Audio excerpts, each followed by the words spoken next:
And we needed something to recognize the amazing work that was happening off Broadway. So we took them under our wing, so to speak, and we've enhanced the production value and really want to use this as an opportunity to promote the amazing innovation, risk-taking, just anything goes nature of off Broadway.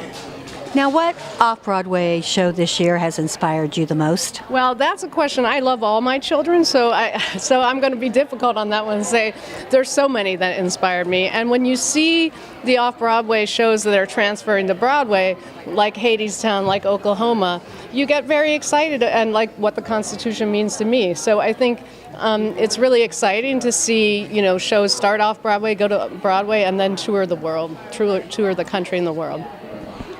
If you had a wish for off-Broadway, what would it be? The wish for off-Broadway would be that people recognize how much amazing talent is happening off-Broadway, and they go see an off-Broadway show as well as going to see a Broadway show, and really support artists that are taking risks and, bringing us work that's going to move us. And is there anything that the public can do to help support and sponsor off-Broadway more, besides seeing a show? Absolutely. They can, as we said, see the shows. They can become subscribers and members of all these off-Broadway companies. They can send a check, even a check for $100, is transformational for some of these companies that are doing this work on a shoestring so that we can pay artists more. So they can find a company in their neighborhood and show up and support them with moral support, financial support, and advocacy support. Thank you. Thank you so much. Thank you. Yep. All right. My name is Cerise Boothe, and I am an actress, and the last thing I did in New York was a play called Fabulation by Lynn Nottage. And you were amazing in it, may I? Of course. Thank you so much. What show or play this year, off-Broadway or off-Broadway, has inspired you the most? Oh, wow. That is a very good question.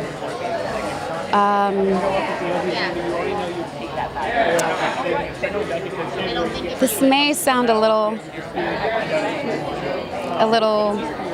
inward focused, but I do have to say that my personal experience doing Fabulation was an experience that really inspired me because the off-Broadway and the off-Broadway community is about pushing boundaries and striving for excellence in the work and a commitment to artistry.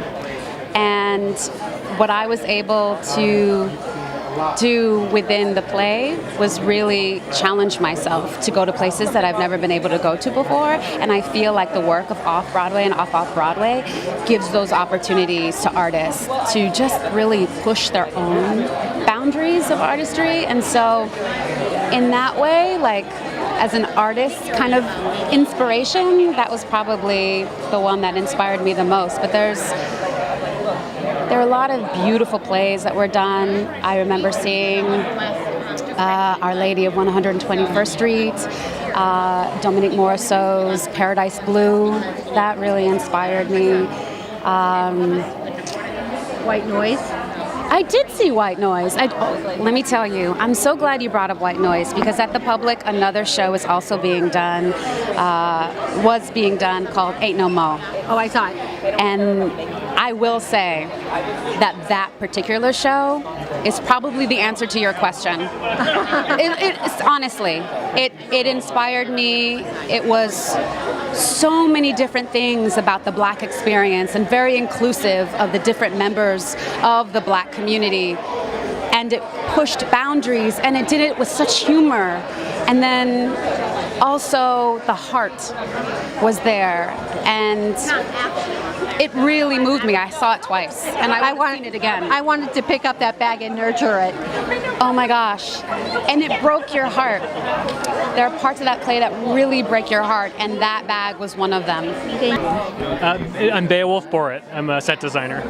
And what you're presenting this year? Yes. But what off-Broadway or off-Broadway play this year inspired you the most?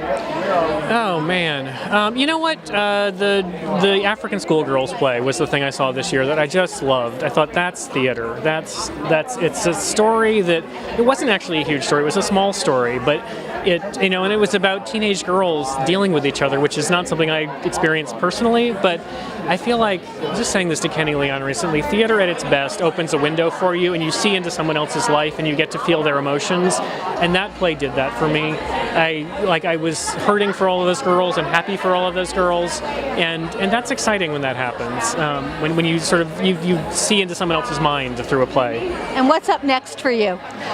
Literally tomorrow night, Much Ado About Nothing starts previewing in the park. So I've been hanging out there for the past week in the wind and the rain, teching a show. And we had a dress rehearsal last night, and we have an audience tomorrow night, so I'm super excited. Well, I just got my invitation to it, so I'm looking forward to seeing it. Excellent. Well, I'll see you there.